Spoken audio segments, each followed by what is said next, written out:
지금 대한민국은 작가 한강의 노벨상 수상으로 흥분을 감추지 못하고 있다. 정치인들이 이를 놓칠 리가 없다. 윤석열 대통령, 한동훈 국민의힘 대표는 축하 메시지를 페이스북에 올렸다. 김동연 경기도지사, 안철수 국회의원, 황교안 전 국무총리도 이에 뒤질세라 동참했다. 작가 한강의 책을 읽는 모습을 공개했던 문재인 전 대통령은 책방을 운영하는 책방직이라는 아이디로 자신의 존재를 알렸다. 그러나 올림픽 메달만큼이나 경축할 만한 가치가 있는지는 따져봐야 한다. 왜냐하면 김대중 전 대통령이 국정원을 동원해서 뇌물을 주고 노벨 평화상 수상 공작을 한 것이 만천하에 드러났기 때문이다. 이를 계기로 우리는 더 이상 속지 않는다. 노벨상이 대단한 것이라고 떠들어대지만 이미 노벨 평화상, 문학상은 권위를 상실한 지 오래되었다. 프랑스 작가 장폴 사르트르가 노벨 문학상 수상을 거부했고 북베트남의 레둑토가 노벨 평화상 수상을 거부했다. 레둑토가 파리 평화협정 체결을 공로로 키신저와 공동 수상자로 결정되었지만 평화가 오지 않았다는 이유로 거부했다. 그러나 난해하고 어두운 글이 대부분인 작가 한강의 책을 구매하기 위해 줄을 늘어선 고객들로 교보문고는 행복한 비명을 질렀다. 대한민국의 양은 냄비 열기는 언제나 변함이 없다. 그녀의 책을 출판, 유통을 했던 창작과 비평과 다산 네트워크스의 주가는 치솟았다. 며칠 전만 해도 당근마켓에서 3,000원에 거래되던 그녀의 책은 노벨 문학상 수상으로 품절 현상이 이어졌다. 중고책이 20만 원에 거래된다는 뉴스도 등장했다.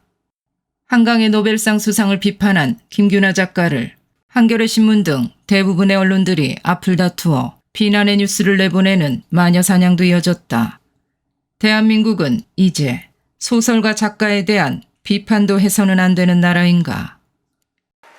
소설가 한강의 노벨문학상 수상을 원색적으로 깎아내려 논란에 휩싸인 작가 김규나 씨가 한강은 대한민국의 탄생과 존립을 부정한 작가라며 비난을 이어갔습니다. 김 씨는 어제 자신의 SNS에 올린 글에서 한강은 국가 권력이 죄 없는 광주 시민을 학살했고 국가 권력이 무고한 제주 양민을 학살했다고 소설마다 담아냈다며 이같이 주장했습니다. 김 씨는 그러면서 이런 작가에게 상을 준 노벨 심사위원들도 대한민국의 존재를 부정한 셈이라며 노벨 문학상 수상은 축하는커녕 국민이 대노할 일이라고 말했습니다. 한강의 대표작 채식주의자는 성인 소설이다. 상처와 트라우마를 지닌 주인공이 육식을 저주하고 형부와 처제가 입에 담기 어려운 행위를 하는 내용이 대부분이다. 경기도 교육청은 학부모들이 그 책에 대한 유해성을 심각하게 비판하여 유해도서로 지정했지만 노벨 문학상 수상 발표 후 돌연 입장을 바꾸었다. 노벨 문학상 수상으로 청소년 유해물이 청소년 권장 도서로 탈바꿈하는 어이없는 일이 대한민국에서 벌어지고 있다. 이런 책을 청소년과 국민이 앞을 다투어 줄을 서서 구매하는 현상을 어떻게 받아들여야 할까? 왜 우리는 비판 능력을 상실한 채 주입되는 대로 믿고 환호하는가? 부모와 교사들은 그 책을 읽어보고 아이들에게 권하는가? 유해도서가 문학상을 받으면 마땅히 찬양의 대상이 되어야 하는가? 그녀가 쓴 작별하지 않는다와 소년이 온다는 사실을 왜곡한 소설이다. 물론 소설이 사실을 전제로 쓰지는 않지만 아무것도 모르는 일반인들은 이 소설을 읽고 사실이라고 믿기 때문에 매우 위험하다. 작가 한강은 두 책에서 4.3과 5.18을 군경에 의한 양민학살로 묘사한다. 군경과 정부를 악마로 묘사하여 대한민국을 부정하는 사고를 갖게 한다. 반면에 대한민국을 전복시키려 했던 북한 공산당과 추종 세력에 대해서는 전혀 언급하지 않는다. 4.3과 5.18은 대한민국 근현대사의 크나큰 비극이다. 많은 희생자들이 있었고 깊은 상처가 새겨진 것도 사실이다. 그러나 그 사건을 실제로 누가 기획했고 누가 일으켰는지에 대해서는 침묵하고 있다. 제주도 빨치산에게 잔인하게 살해된 도민들의 이야기는 누가 들려줄 수 있을까? 남노당 세력에게 살해된 박진경 대령의 묘가 끊임없이 공격당하고 저주받는 이 시대를 고발할 수 있는 용기는 대한민국에서 특별법과 역사 왜곡 처벌법이라는 성역 안에 갇혀버렸다. 5.18 당시 많은 청소년들이 총을 들었고 사망자들 중에는 어린 청소년들이 포함되어 있는 것은 사실이다. 그러나 운동권 학생들마저 대부분 광주를 떠났을 때 어린 학생들을 선동하여 총을 들게 하고 8톤 트럭 분량의 다이너마이트가 설치된 도청으로 유인한 이들에 대한 이야기는 왜 소설에 등장하지 않는가? 1970년생인 작가 한강은 13살 때 아버지인 작가 한승원이 보여준 사진들로 5.18을 정의 내렸다. 1983년 그 사진들의 출처는 어디인가? 그 당시는 북한의 삐라 사진들이 나돌던 때였다. 북한의 삐라 사진들은 광주의 사진들이 맞는가? 광주의 몇몇 고등학교 학생들이 거리로 쏟아져 나왔던 이유에는 반미 친북 성향 운동권 교사들의 교육과도 밀접한 연관이 있다.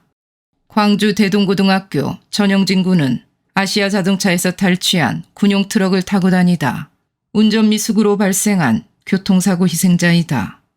같은 학교 학생 윤기권은 후에 보상금 2억 원을 수령하고 월북했다. 같은 학교 학생 김효석은 MBC 방송국을 방어하기 위해 화염병을 제작하고 화염병을 나르기도 했다. 이들의 행동은 자유민주주의 수호를 위한 행동이 아니었다. 광주 대동고등학교 교사 윤광장은 동료 교사들과 시내 많은 고등학교에 독서클럽을 만들고 불온서적들을 읽게 하는 양서조합을 만들었다. 그는 후에 정교조의 전신인 전교협 전남지부 초대회장이 되었고 5.18 재단 이사장이 되었다. 그는 광주 사태의 주동자이자 임수경을 방북시켰던 윤한봉의 형이다. 대동고 교사 박행삼은 청소년 시민군의 버스들을 인솔했으며 같은 학교 교사 박성문은 광주 운동권 학생들의 멘토였다. 이들 3명은 모두 5.18 유공자들이다. 광주 전남고등학교 교사였던 오종열은 정교조를 출범시킨 장본인이며 대한민국의 수많은 반미 시위를 이끈 국가보안법 위반자이다. 다시 말하면 대한민국 교육을 작용하는데 큰 역할을 한 정교조의 뿌리는 바로 광주 사태 후 해직된 교사들이었다. 서울시 교육감으로 출마한 후보 또한 5.18 유공자인 이 현실에서 작가 한강의 소년이 온다는 지금의 청소년들에게 픽션이라는 안전장치를 한 채 진실로 위장한 주술을 걸고 있는 것이다. 우리는 작가 한강에게 질문을 던져야 한다. 4.3 사건과 5.18 사건이 자유 대한민국의 가치를 수호하고자 일어난 사건이었는가? 아이들의 죽음의 책임은 누구에게 있는가? 작가 한강은 6.25 전쟁을 김일성이 소련 중국의 지지를 얻어 남침한 사건임을 숨기고 미국의 책임을 돌리며 강한 반미의식을 강요하고 있다. 중공과 인민군, 빨치산들의 잔인한 학살은 언급하지 않으며 자유 대한민국을 부정한다. 작가 한강이 인권을 강조하지만 북한의 공산 독재 정권이 저지르는 인권 탄압에 대해서는 침묵한다.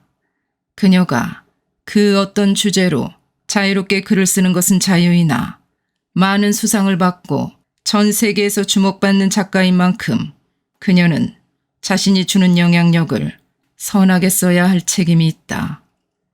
노벨문학상을 수여한 스웨덴 할리먼은 그녀의 글에 대한 평가를 이렇게 내렸다.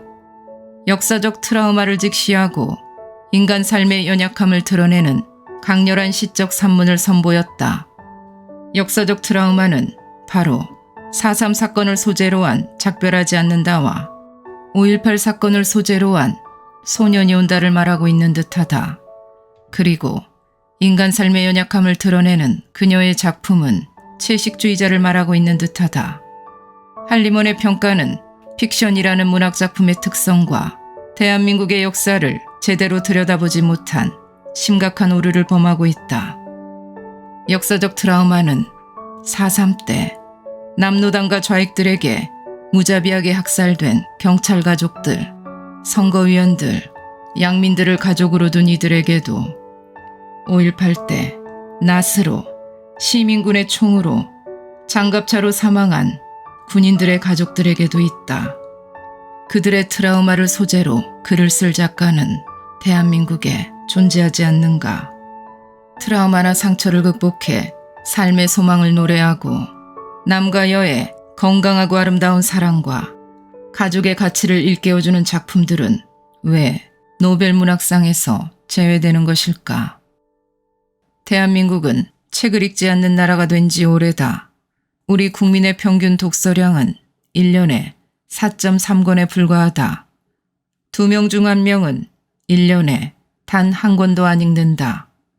연평균 17권을 읽는 미국과 비교하면 어처구니 없는 통계 수치이다. 독서량도 현저히 낮지만 도서 출판계가 좌경화된 지는 이미 오래전 일이다. 문화예술계 또한 마찬가지여서 거짓으로 가득한 서울의 봄 영화를 1,000만 명이 관람하기도 했다. 사법부도 크게 다르지 않다. 김일성 회고록을 버젓이 판매하면서 전두환 회고록은 금지시키는 사법부는 정의를 상실했다. 모든 권력을 어둠의 세력이 장악한 대한민국의 희망은 다음 세대에 있다. 우리 아이들에게 어떤 역사를 가르쳐야 할까?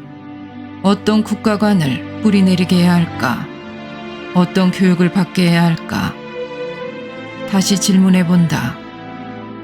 대한민국에서 살고 있는 우리는, 그리고 우리 아이들은 노벨 문학상을 받은 작가 한강의 글에 열광해야 하는 것이 맞는가?